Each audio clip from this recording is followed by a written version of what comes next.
case you're about to see is a fictional one, but the procedure is legally accurate. The characters are played by actors, but the jury is selected from members of the general public. In court are George Fischer, Valerie Martin, and Dorene Grimade. The three face various charges under the Theft Act. They're accused of stealing from their employers, island supermarkets, and from supermarket customers. Mr. O'Connor? May it please your honour, members of the jury, I appear for the prosecution in this case, and my learned friend Mr. Inglis for the defendants Martin and Grimade. The defendant Fischer was elected to conduct his own defence. Yes, Mr. O'Connor. Mr. Fischer, will you stand, please? Mr. Fischer, I'm informed that you have decided to represent yourself. Is that correct? Yes, Your Honour. Well, you were presumably advised at the time of your committal hearing that it would be more prudent to be represented by counsel, that indeed you might be eligible for legal aid. Yes, Your Honour. But you still consider it preferable to conduct your own defence? Oh, yes, Your Honour, yes. Have you had any legal training? No, Your Honour, no. Very well, Mr. Fischer, you may sit down. Mr. O'Connor. Your honour, members of the jury, old King Cole was a merry old soul, and a merry old soul was he. And he called for his bowl, and he called for his pipe, but he called for his fiddlers three. On that occasion, members of the jury, he may well have been entertained by the defendants in court today. For that is what the prosecution alleges that they were, fiddlers three. Not virtuosi of the violin or viola, but expert fiddlers all the same, who practice their skills assiduously at the Burma Street branch of Island Supermarkets here in Fulchester. Now, these three defendants, as you have heard, are all charged with theft. The defendant Grimade is also charged with counselling and procuring the defendant Martin to commit theft. The defendant Fischer, then manager of the Burma Street branch, is also charged with counselling and procuring the defendant Martin to obtain money by deception. But I would remind you, members of the jury, that these charges are only specimen charges. For what the prosecution alleges is that for some time the defendants had been operating a system by which they had stolen money and goods from their employers, and the resulting loss of income had been recouped by dishonestly overcharging the customers on their purchases. Now, how this fiddling connection, if I may call it that, was operated and how it was discovered, members of the jury, you will learn for yourselves as I call the evidence before you. Mrs. Deborah Jarman, please. Take the Bible in your right hand and read aloud the words on the card. I swear by Almighty God that the evidence I shall give will be the truth, the whole truth, and nothing but the truth. Thank you. Is your full name Deborah Clare Jarman? Yes, sir, it is. Do you reside at 35 Moorfield Place, Fulchester? I do, yes. Were you appointed area controller of Island Supermarkets in August of last year? August the 31st, yes, sir.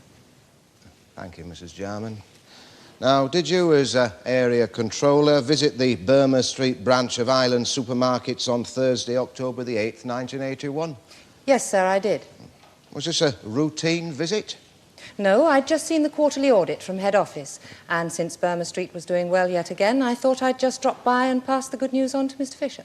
At what hour did you arrive at the Burma Street branch? Just after 2 p.m, sir. Did you enter the store forthwith? No, I stood outside for a while, checking, as I always do, that the display stickers in the front window were correctly positioned and up to date. Now, while you were conducting these observations, Mrs. Jarman, did another matter catch your attention? Yes, I noticed one of the staff at the checkout desk. Did you see that member of staff in court today? Yes, she's in the dock over there. To which of the two women are you referring, Mrs. Jarman? The one wearing glasses, Valerie Martin. And what action was Miss Martin engaged on in this juncture? She was working the till at one of the checkout positions. Why was your attention drawn to her? I saw her taking money from a customer, put some of it into the till, then place a £5 note in her handbag. Yes, now, you are certain, are you, that it was a £5 note? Oh, yes, quite certain. Now, what did you do as a result of this incident? I continued to observe Miss Martin's behaviour. Another customer was about to hand her some money when I saw the chief sales assistant, Mrs. Grimade, approach Miss Martin and whisper something in her ear. Then they both turned round to wave and laugh at me. Have you any knowledge of why they should do this? Well, obviously Mrs. Grimade had seen me watching Miss Martin and she'd warned her to be careful. Your Honour. That I'm... Mr. English. The witness couldn't possibly have known the reason for the actions of my two clients. It's pure speculation. Yes. Members of the jury, you will ignore that last remark. Mr. O'Connor. Following this incident, Mrs. Jarman, what action did you subsequently take? I went into the store and I asked Miss Martin if she realised that she was contravening company rules by taking her handbag with her when she was working at the checkout desk. She said that she'd only started work a couple of weeks ago and that nobody had told her. So I asked Mrs. Grimade why she hadn't issued Miss Martin with a copy of the staff rules, and she replied that it wasn't her job. So I asked Mrs. Grimade where Mr. Fischer was, and she said that he was in his office studying some papers. Yes. Did you then go to his office? Yes. The door was open and, predictably enough, there was Mr. Fischer sitting with his feet up on the desk, smoking a cigarette and reading the sports page of the Daily Express. Yes, now you say predictably enough, Mrs. Jarman. Why is that? Well, soon after my appointment as area controller, I realised that Mr. Fischer was a promising young manager who had turned Burma Street into one of the most profitable branches in the region. On the other hand, he did have a somewhat, how shall I put it, relaxed attitude towards staff discipline, and I was concerned that this might mar his future career with the firm. I told him that some of the staff had apparently not been issued with copies of the company rules, and that this must be rectified immediately. And how did Mr. Fischer react? He said it was a load of officious nonsense, but he agreed to do it. I then told him that I suspected that at least one of his cashiers might be under-ringing. And One moment, Mrs. Jarman. An explanation of the term under-ringing might be helpful, I think. Oh, yes. That means when a customer purchases goods totalling £1.20, for example, the cashier will only ring up the 20p, under-ringing by £1, and then later on steal the pound note from the till. Well, that's why company rules forbid cashiers to take their handbags with them when they work the till. It's one less place for them to hide money if they are tempted to steal. Did Mr. Fischer share your concern about under-ringing? But it wasn't only the under-ringing that concerned me. There are many other methods employed by dishonest cashiers, making out false refund slips, not ringing up the full price on goods when coupons are offered, working with the till drawer open, letting friends go through with goods worth £10 and only charging £1, false use of the... Thank you, Mrs. Jarman. Did Mr. Fischer agree with you that staff theft in all its multifarious manifestations was a matter of some concern? No, he said that he trusted his staff, and so long as the branch regularly showed a good profit, what was I worried about? And that was the conclusion of your discussion with Mr. Fischer? More or less. We had a brief discussion about other company business. I told him to keep up the good work, and then I left. Now, did you subsequently take a certain course of action when you arrived back at your regional offices? Yes. I was still concerned about the possibility of theft by some of the cashiers. So I suggested to Mr. Burrows, the regional supervisor, that we should hire a security firm to conduct some test purchases. Would you like me to explain what a test purchase is? Oh, yes, if you'd be so kind. Yes, thank you, Mrs. Jarman. A test purchase is when someone unknown to the employee of the store purchases an item and then checks to see whether the correct amount is being rung up on the till or whether some form of theft is taking place. Thank you, Mrs. Jarman. Will you wait it there, please?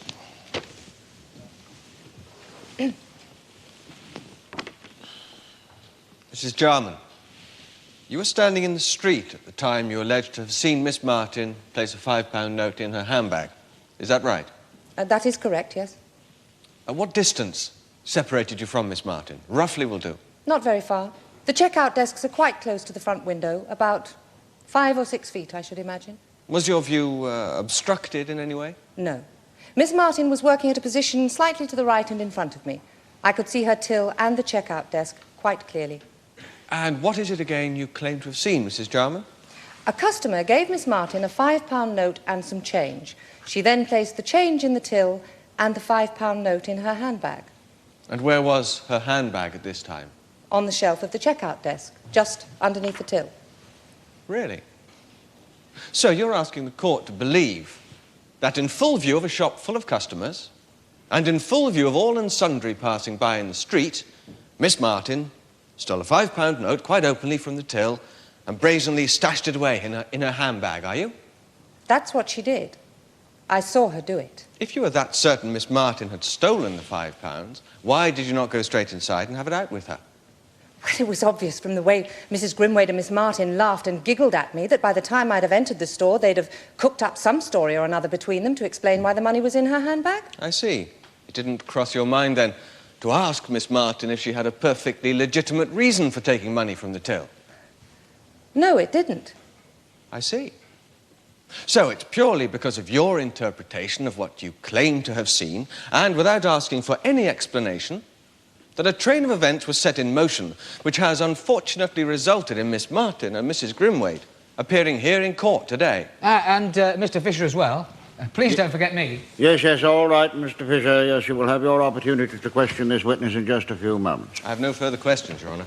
Very well, Mr. English. Now then, Mr. Fischer. Could I just say something, Your Honour? When I suggested that a security firm should be brought in, my aim was simply to tighten up on staff discipline. At the most, I thought that test purchasing might result in one or two members of the staff being reprimanded or possibly dismissed. I was against proceeding with these prosecutions, particularly in Mr. Fischer's case. I see, Mr. Jarman. Thank you very much. All right, Mr. Fischer, will you stand up, please? Now, Mr. Fischer, do you have any questions for this witness? What, for Mr. Jarman? No, I don't think so. No, thank you, Your Honour.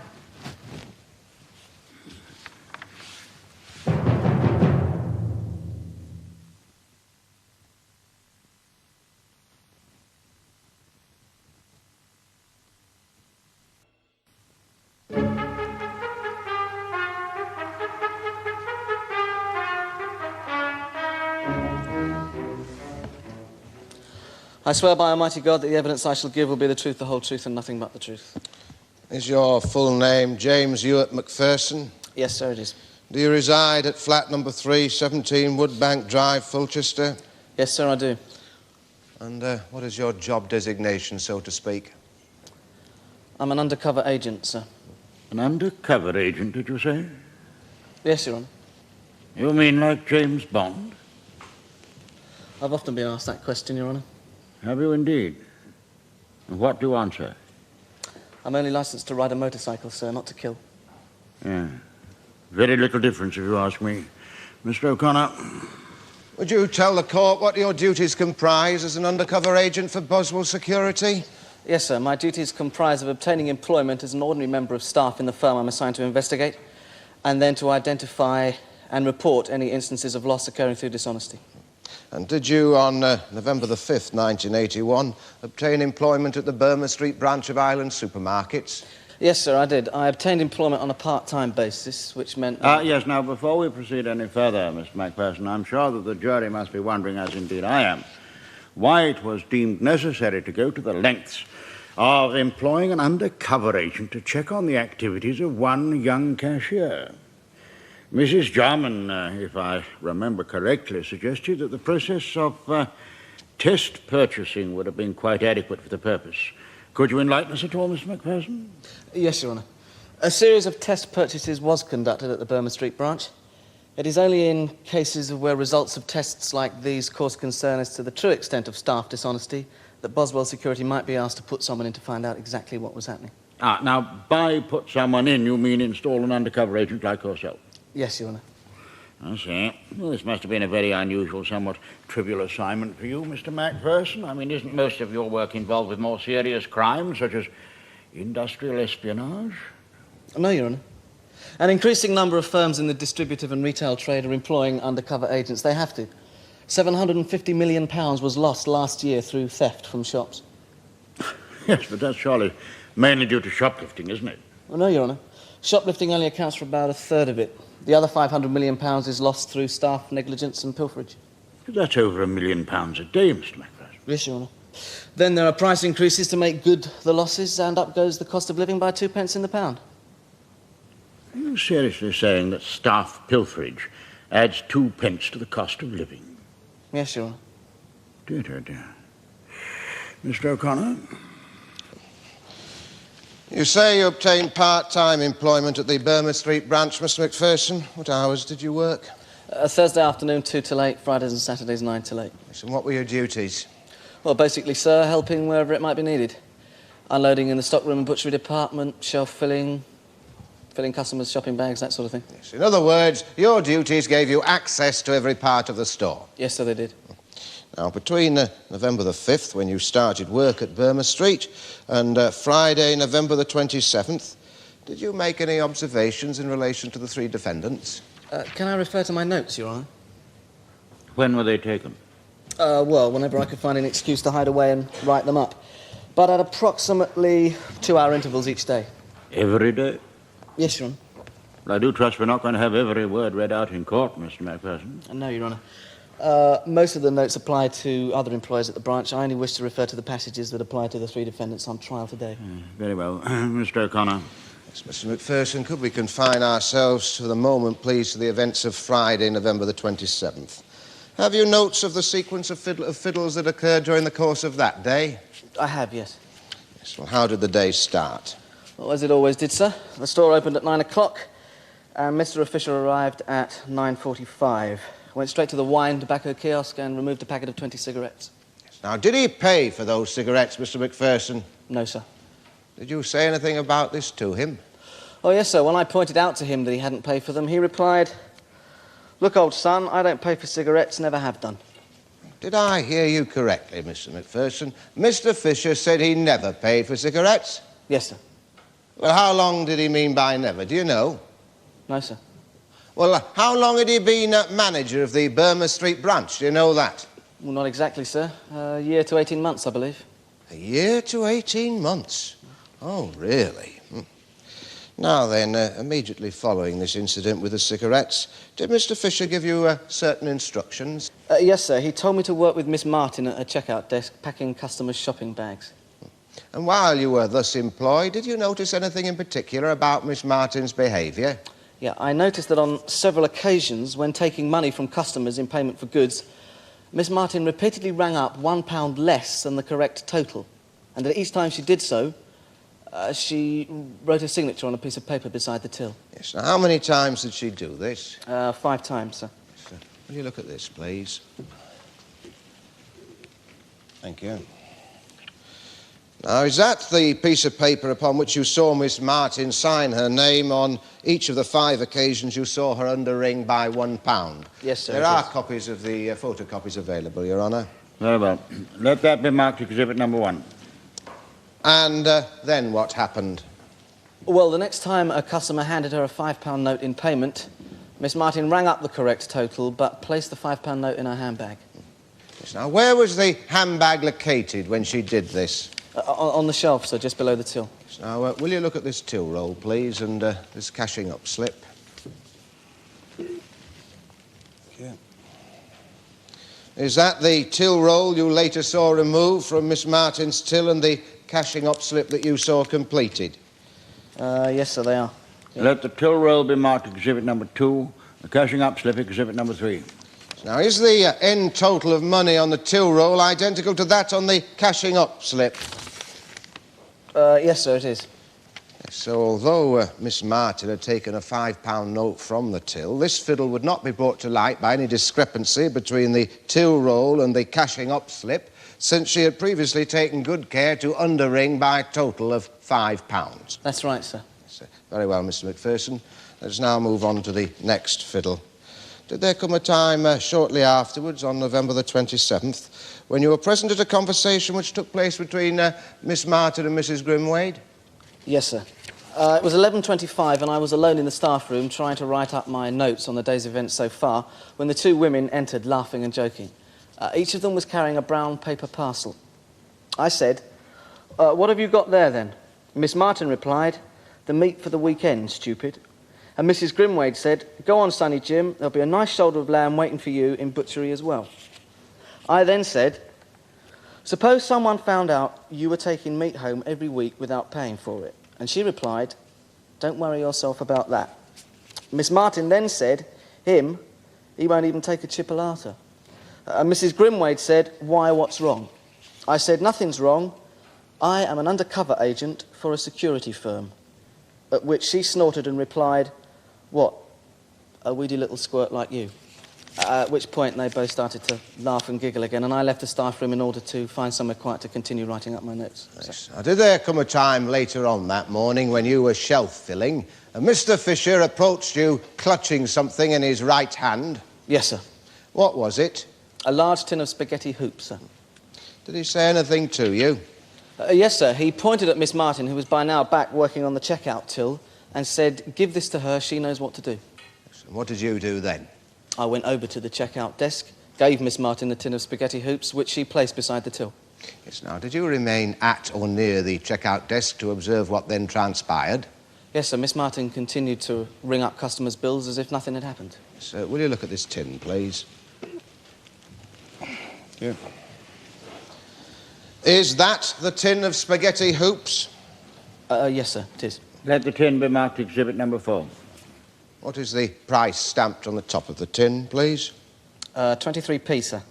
Will you look at this till roll, please? Is that the other till roll which you saw removed from Miss Martin's till? It is, sir. Let that second till roll be marked exhibit number 5. Is there anything about that till roll which you'd like to draw attention to the members of the jury? Yes, sir. On the till roll, each time there is a column of figures totalling over £2, the figure 23p appears within that column. And what might be the significance of that? Well, sir, this is a method by which customers might be overcharged. A tin is placed beside the till, and the price of it is rung up on every bill over £2. The tin remains beside the till all the time, and if a customer returns to complain of being charged for something they didn't buy, then the cashier simply says she must have made a mistake. And so by using this alleged fiddle, Miss Martin was repeatedly obtaining money by deception. Yes. And this completes the sequence of fiddles, does it not?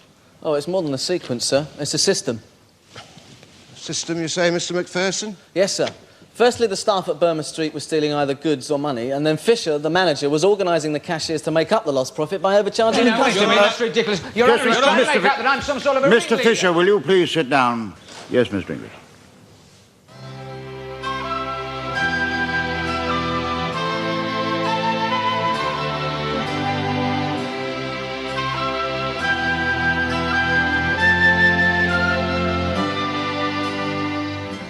The case of the Queen against Martin, Grimade and Fischer will continue tomorrow in the Crown Court.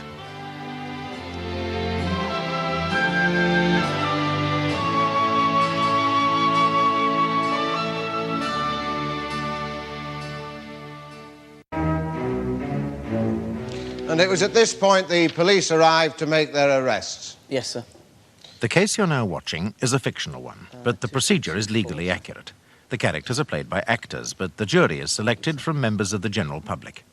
The three defendants, George Fischer, Valerie Martin, and Dorene Grimade, are employees of a branch of Island supermarkets in Fulchester. 14, sir. They're accused of stealing money and goods from their employers and then recovering the lost profit by overcharging customers for the goods they purchased.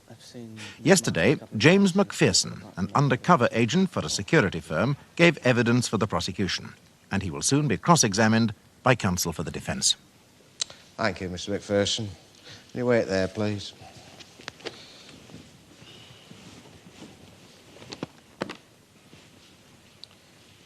Mr. McFersonen, up until the time you joined the staff of Boswell Security, what was your occupation? I was a motor mechanic. I see. And before you were taken on as an undercover agent, did you have to pass any professional examinations? Well, there are no entrance exams, if that's what you mean, but Boswell Security do have a very thorough and detailed training programme. I then worked for a year as a store detective before being assigned to undercover operations. Were you at any time during November last assigned to conduct an undercover investigation of pornographic cinemas in Fulchester? No, I wasn't. And yet, on Tuesday, November the 10th, Miss Martin spotted you, did she not, emerging from the sex cinema club in Burma Street, known as the Green Door? No, she did not see me. She kept on going on about it, but it wasn't me.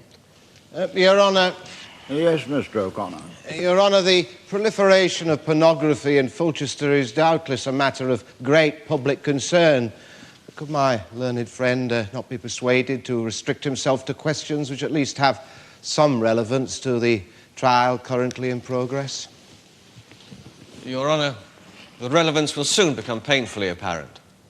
Very well, Mr. English, you may continue for the moment. Mr. McFersonen, when you arrived for work on the Thursday following that Tuesday, did Miss Martin and Mrs. Grimade poke fun at you and greet you by calling out, "Hello, here comes the phantom flasher of Fulchester"? Yeah, well, I didn't take much notice of them. They were always laughing at something or other. And after that, instead of addressing you by your correct name of McFersonen, did they make a practice of calling you Mr. MacPlastic? Yes, they did.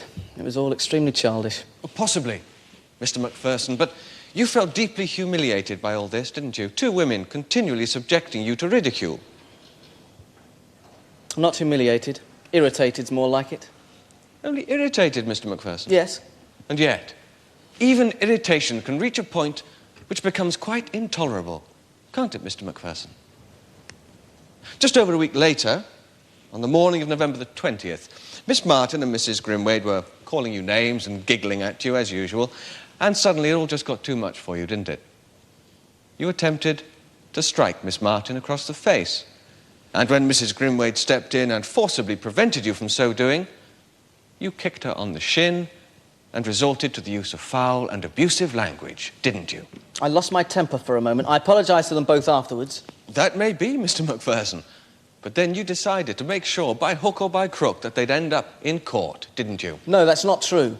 Listen, they weren't the only members of staff I caught on the take, you know. There were two other cashiers, all the butchery staff, one of the senior... Yes, I'm sure you did find evidence that some of the staff were dishonest. Yeah, but... and they had the sense to plead guilty at the magistrate's court and not... But there were other members of staff who were not on the take, as you put it, and about whom there have been no allegations of dishonesty. Isn't that so? Now then, you allege that on November the 27th, you were packing customers' shopping bags at Miss Martin's checkout desk and that you saw her underring by £1 on 5 separate occasions. Yes. You claim that she kept count of each occasion by writing her signature on a piece of paper. Yes. And you claim that she then removed a £5 note from the till and placed it in her handbag. That's right. Did you ask her why she took the money from the till? No, of course I didn't. Therefore, so far as your information goes, she might have had a perfectly legitimate reason for so doing. Well, I've no idea what that could be. No. Of course you haven't, because you didn't see fit to ask her, did you? No. Later on the same day, you claim that Mrs. Grimade and Miss Martin entered the staff room as you were about to write up your notes, and that each of them was carrying a brown paper parcel containing a shoulder of Welsh lamb. You then claim to have said to Mrs. Grimade, "Suppose someone found out you were taking meat home every week without paying for it," and that she replied, "Don't worry yourself about that." Is that right? Yes. Will you look at your notes, please, Mr. McFersonen? After Mrs. Grimade said, "Don't worry yourself about that," did she not also go on to say, "We are entitled to take it"? Well, I don't seem to have made a note of it, but... Yes, Mr. McFersonen? Yes, well, since you mention it, yes, I believe she did say something along those lines. Ah. It doesn't make any difference, though. Whenever you catch staff on the take, they nearly always say they're entitled to it. Oh, never mind what other people nearly always say, Mr. McFersonen. Let's just stick to what Mrs. Grimade said on this particular occasion. Shall we? You agree, then, that after she said, "Don't you worry yourself about that," she went on to say, "We're entitled to take it." If you like, yes. And you omitted to record this in your notebook, Mr. McFersonen, didn't you? Well, And during the course of this last conversation, Mrs. Grimade and Miss Martin have been poking fun at you, hadn't they? Calling you stupid and a weedy little squirt. Now then, we come to your allegation that Miss Martin obtained money from customers by deception. You say that also on November the 27th, Mr. Fischer gave you a 23-pence tin of spaghetti hoops, pointed towards Miss Martin, and said, "Give this to her. She knows what to do." That's right. And then she added the 23 pence onto every bill over £2. It's a fiddle. They must have worked many times before then. No. Mr. McFerson, they had not. You are well aware, aren't you, that Miss Martin had no idea what she was supposed to do until the morning of November the 27th, when you passed Mr. Fisher's instructions on to her. Is that what she says? Will you look at your notes again, please, Mr. McFerson? When you gave the tin of spaghetti hoops to Miss Martin, what is your record of having said to her? Nothing. You mean you just plonked the tin down in front of her in utter and complete silence, and that was that? Well, I haven't made a note of it, but I suppose I said something like, here you are, Mr. Fisher says you know what to do. Nearly, Mr. McFerson. What you actually said to Miss Martin was, here you are, Mr. Fisher says to add the price of this onto every bill over £2. Of course I didn't say that. Listen, if he didn't tell me what she should do, then how can I have told her? Nevertheless, Mr. McFerson, those were the instructions you communicated to Miss Martin, weren't they? Mr. Fisher says to add the price of this onto every bill over £2. No, they weren't. And those instructions are yet another example of something else you conveniently omitted to record in your notebook, aren't they? Is it my turn now, Your Honour, please? Oh, yes, it is, Mr. Fisher. I'm sorry. Please continue. Thank you. What this man's been saying, Your Honour, is a complete tissue of lies. It doesn't really matter what he said I said. I didn't give him, or anybody else for that matter, any instructions to pass on to anybody else. I didn't even give him a tin of spaghetti hoops, Your Honour. In fact, I didn't give him a tin of anything. Is that your question, Mr. Fisher? Yes, sir. The girl needled him, and he obviously wanted to get his own back. And he had to make out that the instructions came from somebody else. Well, Joe Muggins here was your obvious choice. It's a complete and deliberate frame-up, Your Honour. Very well, Mr. Fisher, put it to him. Put what to him? Put the question to him. Ask me if that is the case. What's the point? He's already lying, so he'll only lie again and say that he isn't lying, won't he? Very well, I shall put the question to him on your behalf. Mr. Fisher says that it was you and not he who initiated the entire incident. He says he did not give you a tin of spaghetti hoops to deliver to Miss Martin, and that he did not say to you, give this to her, she knows what to do. What is your reply to Mr. Fisher? Of course he did. It's exactly what he did say to me. There you are. What did I say? He's lying. It's a complete waste of time. Have you any other questions you wish me to put to this witness, Mr. Fisher? No, Your Honour. No, thank you.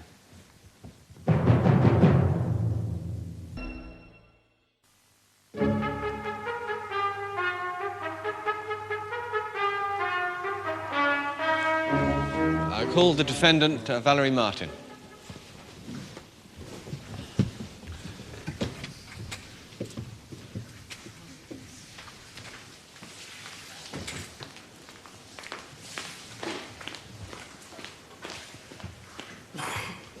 Take the Bible in your right hand and read aloud the words on the card. I swear by Almighty God that the evidence I shall give will be the truth, the whole truth, and nothing but the truth. Thank you. Is your full name Valerie Martin? Yeah. You live with your parents at 23 Yarborough Street, North Fulchester, I believe. No, there's only my mum. They're divorced. Oh, I see. There's my brother and twin sisters as well, but they're at school still. Ah, yes. Very well, Miss Martin. Now, you are a girl with no previous convictions whatsoever, aren't you? What do you mean by that? Have you ever appeared in a court before and been found guilty of a crime? No, I haven't. Why? Mr. Inglis? When did you join the staff at the Berman Street branch of Island Supermarkets? Last September. It wasn't a proper job, though, only a yop. Only a what? A yop. A yop? Miss Martin was employed on a youth opportunity programme scheme, Your Honour. Oh, yes, excellent. Now, who interviewed you for the post at the supermarket? Was it Mr. Fisher or Mrs. Grimade? Mr. Fisher. Mrs. Grimade was annoyed when she found out about it. She started getting at me. How do you mean, getting at you? Well, she's the shop steward of the Union of Retail or something like that. The Association of Wholesale and Retail Employees. Yeah, right, them. She said one of the cashiers had been made redundant 2 weeks before I started. And here I was on a yacht doing the same job for $23.50 a week. All the other girls were getting twice as much as me. She said it was slave labour, yeah? We became good mates after that, though, didn't we? Miss Martin, you've heard the evidence against you. Yeah. Mr. McFerson alleges, first of all, that while you were working on the checkout till on November the 27th, He saw you underring by the sum of £1 on 5 separate occasions. That's not true.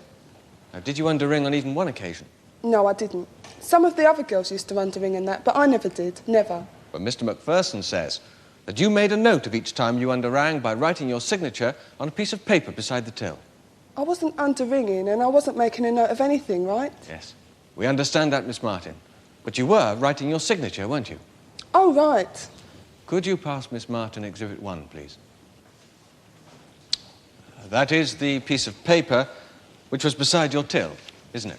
Yeah. And you have signed your name several times, haven't you? Yeah, but it's not my usual signature, see? It's a new one I've been practising. Oh. And why were you doing that, Miss Martin? I don't know, really. Just to pass time, I suppose. We were a bit slack that morning. I was daydreaming between customers sort of thing. My mum was back on social again after Shaw Matchings closed down, and I was sort of like imagining what it would be like if I was rich enough to write cheques for anything I wanted. And I was sort of inventing a posh signature to go with it. You do daft things like that, though, sometimes, don't you? So, there was nothing more sinister to it than that. You weren't keeping a tally of anything, you were simply passing the time, practising a new signature. Yeah, right. Now, Mr. McFersonen also alleges that you removed a £5 note from the till and put it in your handbag. Yeah. Now, did you do that, Miss Martin? Did you take a £5 note from the till? Yeah, I did. And why did you take it? Because it was my money, that's why. How do you mean, your money? Well, like, sometimes you can run out of change if you get customers what go through giving you fivers and tenors and that. And if you've got any pound notes yourself, you do a straight swap, right? In other words, if, for example, you have 5 separate pound notes, you would put them in the till and take out a £5 note in exchange. Right. And was that what you were doing when Mr. McFersonen saw you take a £5 note from the till? Yeah. And was that also what you were doing on October the 8th, when Mrs. Jarman saw you take a £5 note from the till? Yeah, of course it was. So, on both occasions, both on October the 8th and on November the 27th, you were simply retrieving your own money from the till. Right. And if either Mrs. Jarman or Mr. McFersonen had bothered to ask you at the time, you would have explained as much to them. Yeah, of course. And Mr. McFersonen also alleges that, again, on November the 27th, he saw both you and Mrs. Grimade carrying parcels of meat. Yeah, we had a shoulder of lamb each. Now, did you pay any money for your own shoulder of lamb? No. And why not, Miss Martin? Well, Mrs. Grimade said it was all right, we didn't have to pay. She said staff at the island had always been entitled to a Friday night wrap-up from butchery, ever since she'd been there, she said. But did you honestly believe this to be the case? Yeah, of course I did. She was the shop steward, wasn't she? Thank you, Miss Martin. Now then, we come to the incident concerning the tin of spaghetti hoops. When Mr. McFersonen placed the tin beside your till, did he say anything to you? Yeah, he did. What did he say to you? He said, Mr. Fischer says to add the price of this onto every bill over £2. Now, he didn't say, Mr. Fischer says you know what to do. No. He definitely said, Mr. Fischer says to add the price of this onto every bill over £2. Yeah. And this is what you then proceeded to do. Right. Now, had you ever done this before that occasion on November the 27th? No. Had Mr. Fischer ever asked you to do so before that occasion? No, never. So, it was purely and simply because Mr. McFersonen told you to add 23 pence onto every bill over £2 that you did so. Yeah. Did you not consider this to be a somewhat strange request? No, not really. Like, sometimes with packets of tea and biscuits, they wouldn't have the prices on them, and Mr. Fischer would tell us that the price was 24p today, not 22. So that's what we'd ring up. Why should he tell you that? I don't know exactly, but I like to think it was when there was a price rise and there wasn't time to get the new stock stamped up before it went on the shelves. I see. Did this sort of thing happen often? Oh, yeah, if there was a sudden price rise, yeah. So when he told me to ring up the extra 23p, I didn't give it a second thought, I just did it. And you did not realise, at that point, that you were obtaining money from customers by deception? No, I did not. Thank you, Miss Martin. Will you wait there, please?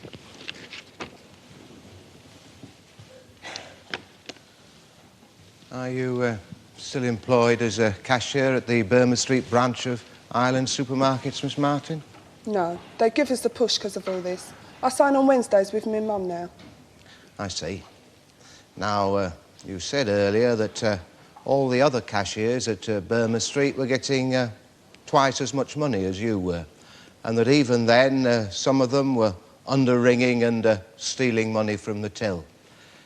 Well, I'm surprised that you weren't tempted to follow their example. Of course I was. Wouldn't you be? You admit that you were tempted. Well, is it not also the case that you succumbed to this temptation? No, I did not.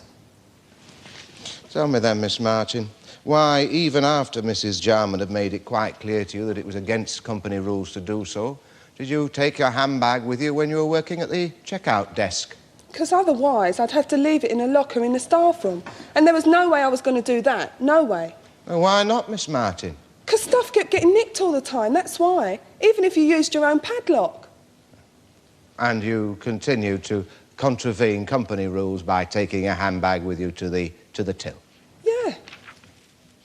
Now then, on November the 27th, when Mr. McFersonen was packing customers' bags by your checkout desk, he saw you place a £5 note in your handbag. Now, you claim that this was in exchange for 5 single-pound notes that you had previously loaned, in a manner of speaking, to the till. Yeah. Well, following Mrs. Jarman's visit on October the 8th, is it not the case that Mr. Fischer issued copies of the company rules to every member of staff at Burma Street branch? Yeah. And did you not have to confirm in writing that you had read those rules? Yeah. In that case, did you not read company rule number 6? All staff are forbidden to use their own money in order to provide change. Instead, they must always obtain the assistance of the branch manager or his deputy. Yeah, well, that morning we were dead busy, see. Like, when you got queues of people, you can't send someone to go searching for Mr. Fischer every time you need change for a £5 or something. Like, you get a bottleneck on the checkout if you did that all the time. And this was the position on the morning of November the 27th. You were frightened of causing a bottleneck. Yeah. It's always like that on Friday mornings. That's why he was helping to pack the bags, to get the customers through the checkout faster.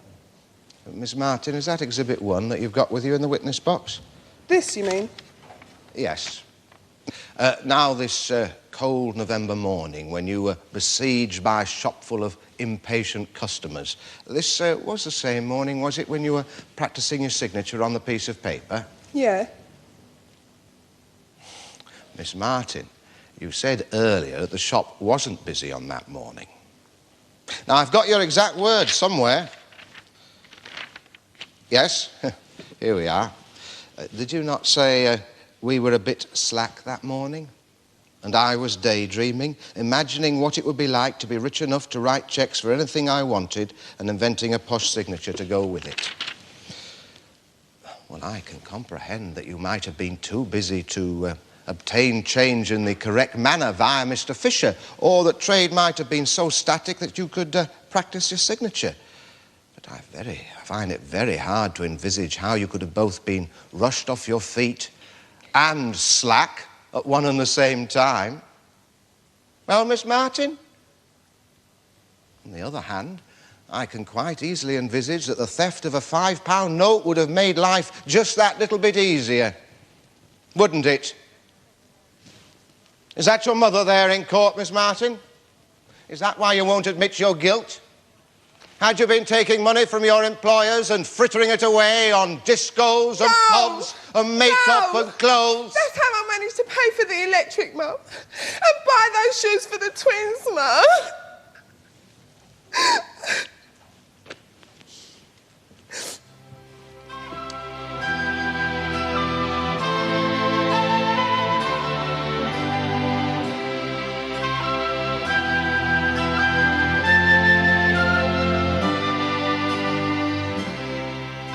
The case of the Queen against Martin, Grimade and Fischer will be concluded tomorrow in the Crown Court.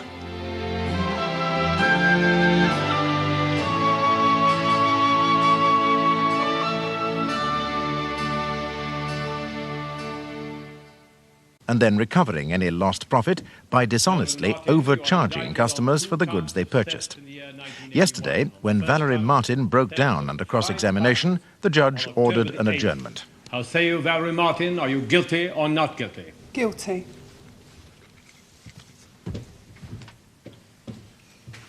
Today, she has changed her plea to guilty to the 2 charges of stealing £5. We now rejoin the trial as counsel for the prosecution is about to start his cross-examination on the other 2 charges against her. Miss Martin, apart from the occasions when you stole money, you also took a shoulder of lamb each week, didn't you, without paying for it? Well, except... Except what, Miss Martin? Sometimes it was beef or pork. Nonetheless, every week you took something, didn't you? Yes. Yes. Now, do you still maintain that you believe you're entitled to take food home each week without paying for it? Well, Mrs. Grimade said I was. I dare say she did, Miss Martin, but did you really believe that to be the case? Well, I didn't see how it could be at first, but, like, when I saw other people taking stuff as well, I thought, yeah, maybe we are entitled to it. But you knew that other people were taking money and you knew they were not entitled to take that, didn't you? Yes. So you can't honestly say that you really believed you're entitled to take food home every week without paying for it, can you? No, I suppose not. No. It was stealing as well, wasn't it? No, not stealing. Mrs. Grimade said it wasn't. Oh, Mrs. Grimade said it wasn't. Well, we shall hear what the jury says, won't we? Now, we come to the allegation of taking money by deception from customers. Could you pass me Exhibit 5, please? You were well versed in this practice of placing a tin beside the till and ringing up its price on every bill over a certain amount, were you not? No, I wasn't. I'd never even heard of it before that morning. Honest, I hadn't. Yes, but look at the evidence here, Miss Martin. Makes no difference. I knew nothing about it all until Mr. McFersonen told me what to do, and that's the truth. Very well, Miss Martin. Let's assume, for the sake of argument, that Mr. McFersonen did pass on instructions that you should add 23p onto every bill over £2.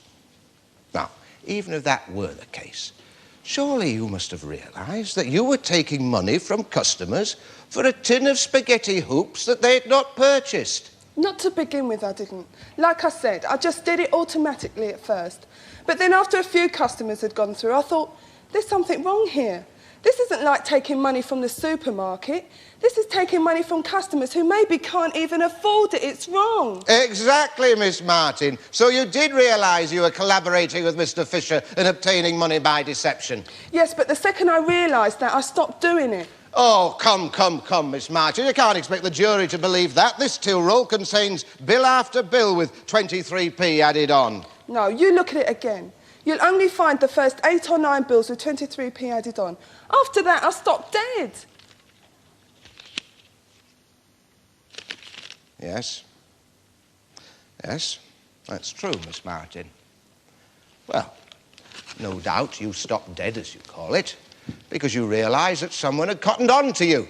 No. Mr. McFersonen, he was standing nearby, wasn't he? No, I stopped dead when I cottoned on to what I was doing, stealing money from people like my own mum. I didn't do it again after that, not once I realised. I see. Thank you, Miss Martin. Mrs. Grimade, you are the Chief Sales Assistant at the Burma Street branch of Island Supermarkets? Yes, that's right. Are you also the branch shop steward of the Association of Wholesale and Retail Employees? Yes, I am. On Friday, November the 27th, 1981, did you take a shoulder of Welsh lamb from your employers without making payment for it? Yes, I did. Now, you have no fear of admitting this in court, have you? No, of course not. Now, why is that, Mrs. Grimade? Well, it's as I told Mr. McFersonen at the time. We were entitled to it. Staff at Island Supermarkets have always had a Friday night wrap-up. Yes, what exactly is meant by the term wrap-up, Mrs. Grimade? A parcel containing a joint of meat, Your Honour, or its equivalent in steak or chops. It's a tradition in the meat trade, and with Island Supermarkets.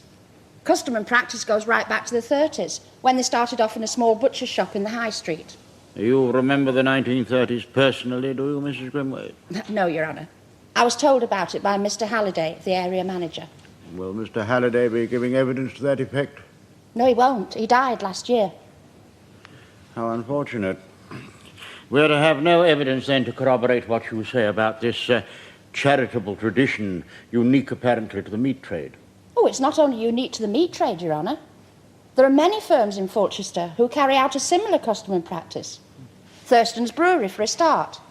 I worked in the office there for 2 years, and I can tell you for a fact that we all took home a bottle of pale ale every evening, no questions asked.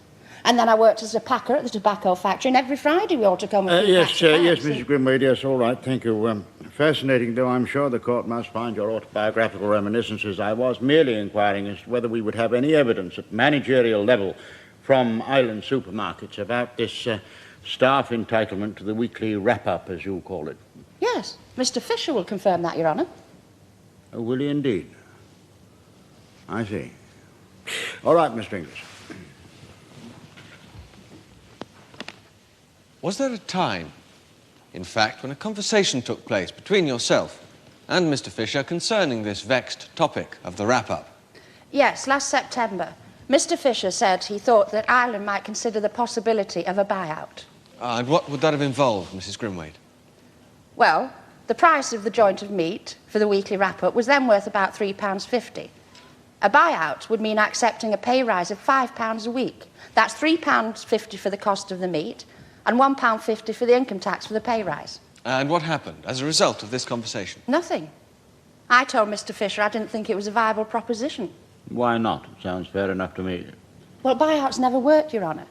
They don't take account of inflation. I mean, let's face it, the way things are going, in 5 years' time, £5 won't buy a black pudding, let alone a joint of meat. No, the only acceptable solution is to agree all weekly allowances by weight, like the miner's coal allowance, or by quantity, like the recent agreement at Thurston's Brewery, to accept past custom and practice. They have a daily allowance of 3 275ml cans a day there now, Your Honour, and that's a fact. Have they indeed? Mr. English? Mrs. Grimade, am I correct to conclude that, from your own past experience and from your conversations with Mr. Halliday and Mr. Fischer, that you held the belief in good faith that management both recognised and accepted the custom and practice of the weekly wrap-up at island supermarkets? Yes, they certainly did.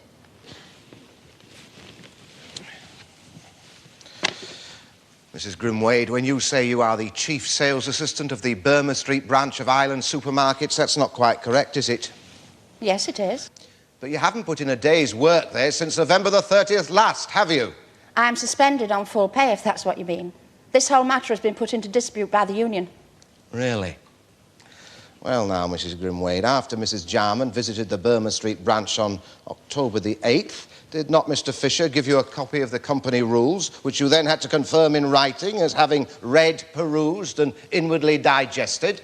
No, I'd been through all that when I joined the firm 4 years before. Well, the rules have not changed, have they? No.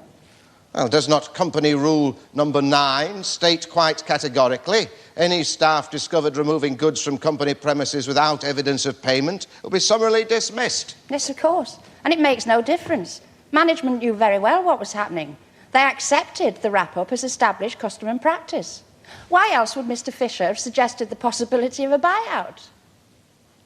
Mrs. Grimade, in spite of your familiarity with Company Rule 9, did you, on November the 27th, take from the Burma Street branch of Island Supermarkets, without making payment, a shoulder of Welsh lamb? Yes, I did. Did you also procure Miss Martin to take a shoulder of Welsh lamb without her making any payment?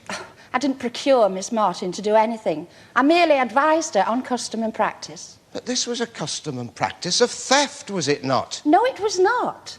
It was a custom and practice, as I've already said, that I firmly believe to be recognised by the management. The company rules notwithstanding, Mrs. Grimade? Yes, rules or no rules. Thank you, Mrs. Grimade.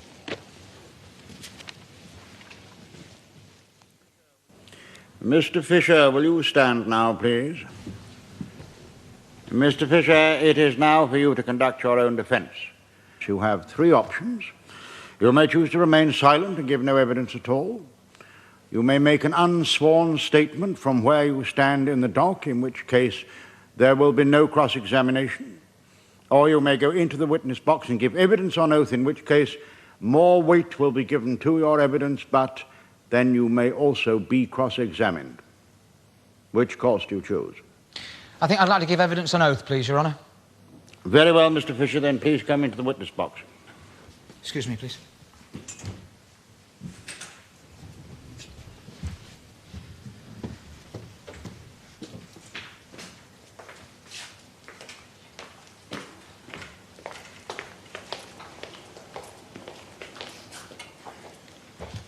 Take the Bible in your right hand and read aloud the words on the card. I swear by Almighty God that the evidence I shall give will be the truth, the whole truth, and nothing but the truth.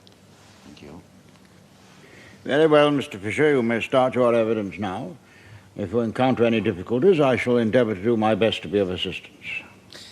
First of all, Your Honour, I'd like to apologise sincerely for my behaviour before when that man McFersonen was in the witness box. That's all right, Mr. Fischer. These things do happen. It's just that he was lying, sir. And now I'd like to explain it more clearly why he must have been lying. Well, please do, Mr. Fischer. Well, you see, the lawyer opened this case. Mr. O'Connor, is it? Yes, Mr. O'Connor. He stated that we were members of what he called a fiddling connection, stealing money from the company and then covering the losses by obtaining money by deceit from the clients. Well, it just wasn't like that, Your Honour. It wasn't as simple as that. For a start, we're not dealing with the question of theft. It's purely and simply a question of shrinkage.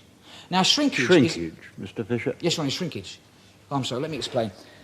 Shrinkage is the word that we use to describe total lost profit, due to a number of factors, such as wastages, breakages, clerical errors, marketing errors, as well as your shoplifting and your staff pilferage. Now, you can't expect your poor little branch manager to cover all these things all of the time.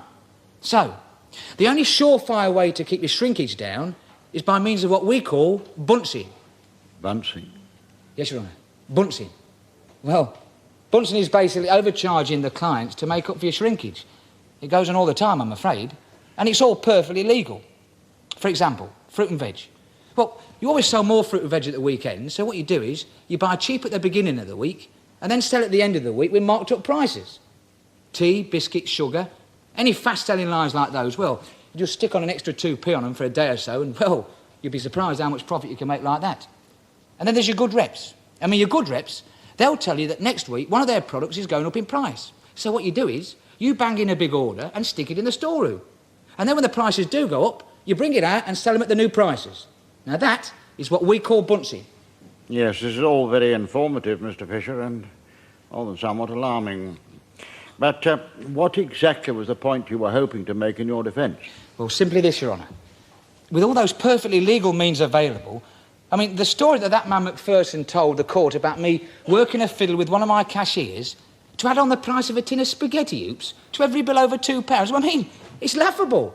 It's not only a tissue of lies, I mean, it just doesn't make sense. There is never any need at all to stoop to anything dishonest like that. I see, Mr. Fischer. You are saying you had no cause to obtain money from customers by deceit, since you were well versed in other practices sufficient to accomplish any overcharging deemed necessary. Yes, I am, sir. It's not what Mr. O'Connor was implying, a fiddling connection. It's a perfectly legal commercial connection that starts with shrinkage and ends with bunching. And there's absolutely nothing dishonest about it whatsoever. Very well, Mr. Fischer. Now, do you have anything further to add? No, Your Honour, no. Mr. O'Connor? Mr. Fischer, are you seriously asking the jury to believe that you did not give Mr. McFersonen a tin of spaghetti hoops? And you did not give him instructions which led to Miss Martin adding 23p to a number of customers' bills over £2? Yes, I am. Didn't I make that perfectly clear? You were listening earlier, were you?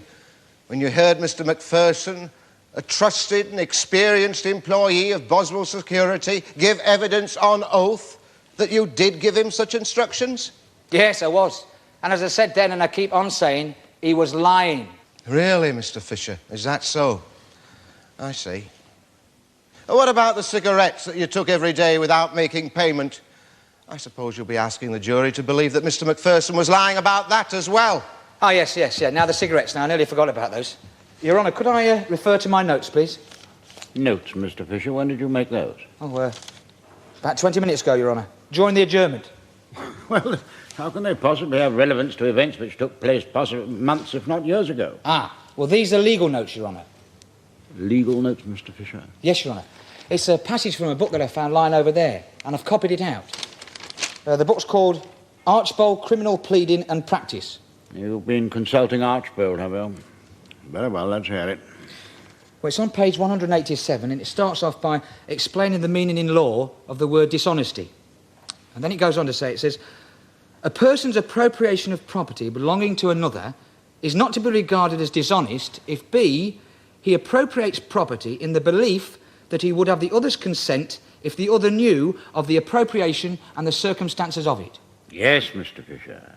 That is the argument canvassed by Mr. Inglis in his defence of Mrs. Grimade, but how does all this advance your case? Whenever I took any cigarettes, Your Honour, I did so in the belief that I had the company's consent to do so.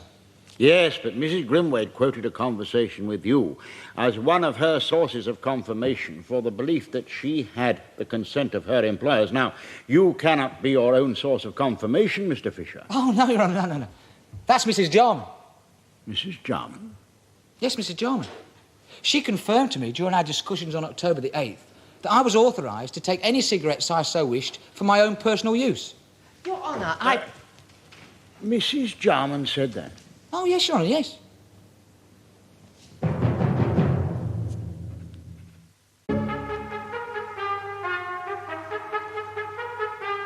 Members of the jury, during his cross-examination, Mr. Fischer, who is conducting his own defence, raised a matter which concerned Mrs. Jarman.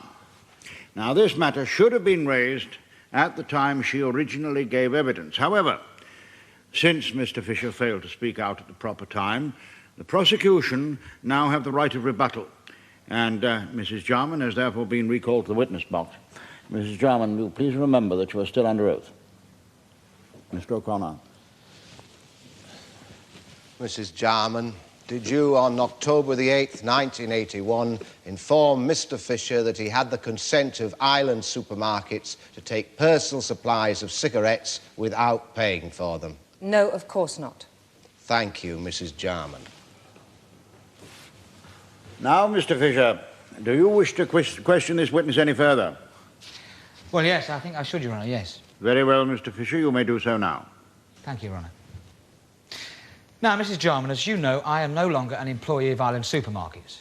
I run my own business now. But, unfortunately, it isn't quite the same for you, is it? I mean, there are some things that you just cannot admit here in this court, aren't there? I don't know what you mean. Of course there aren't. Very well. Well, we'll see, won't we? Now, during your visit on October the 8th, you told me that Burma Street had the top regional profit margin for the second quarter running. You did, didn't you? Can I just say something, Your Honour?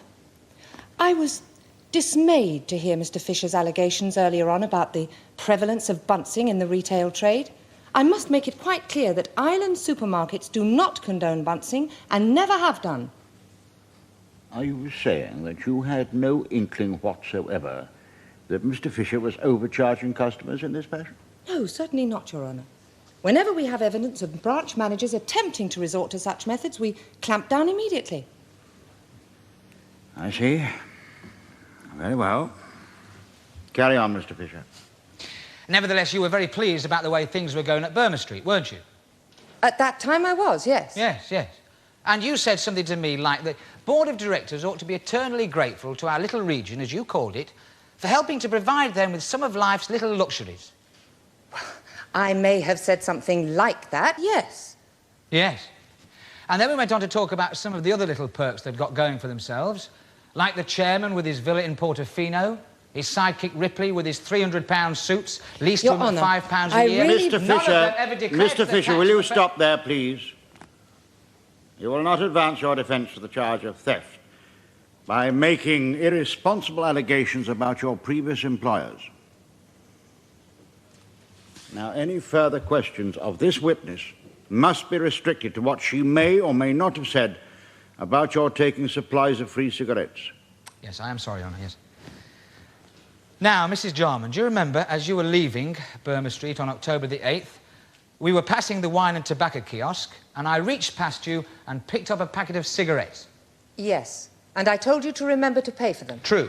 But then didn't I say something like, oh, I never pay for my cigarettes? The board of directors wouldn't like me to go without my little perks as well, would they? Yes, and but you I was only joking. You replied, Your Honour, replied, Mrs. Jarman, what, that lot? They couldn't care less. Not as long as you keep up the buntsing. Mrs. Jarman. So, although the defendant, Martin, has now pleaded guilty to both charges of theft, you are nevertheless required to return verdicts in both cases. Now, All three defendants admit to taking property from their employers, but the prosecution must prove that they were acting dishonestly. It's for you to decide whether or not Mr. Fischer honestly believed that he had the consent of his employers in taking regular supplies of cigarettes, and whether or not Mrs. Grimade and Miss Martin honestly believed they had the consent of their employers to take the weekly wrap-up, of which so much has been heard in this trial.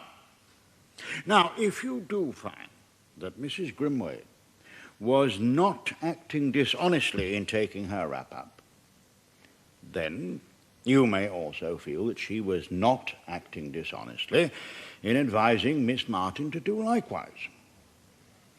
As to the charge against Miss Martin of obtaining property by deception, she said that as soon as she realized that she was acting dishonestly, she stopped doing so. In reaching our verdict, you might find it helpful to consider to what extent her explanation is supported by the evidence of the till roll.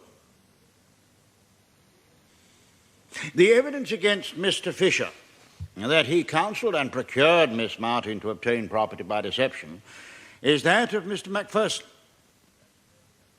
There is clearly a conflict between the evidence given by Mr. McFersonen for the prosecution and that given by the defendant Fischer. It is for you to decide which of them is telling the truth. Remember, if you have any reasonable doubt about the evidence in respect of any of the charges, then you must bring in a verdict of not guilty. Will you please now retire, elect a foreman to speak for you, and consider your verdict.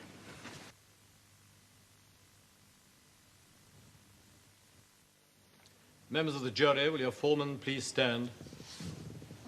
Please answer this question, yes or no. Have you reached a verdict upon which you are all agreed? Yes. In the case of the defendant Valerie Martin, on the first count of the theft of £5 on October the 8th, do you find her guilty or not guilty? Guilty. On the second count of the theft of £5 on November the 27th, do you find her guilty or not guilty? Guilty. On the third count of the theft of a shoulder of lamb, do you find her guilty or not guilty? Not guilty. On the fourth count of obtaining property by deception, do you find her guilty or not guilty? Not guilty. In the case of the defendant Dorene Mary Grimade, on the first count of the theft of lamb, do you find her guilty or not guilty? Not guilty.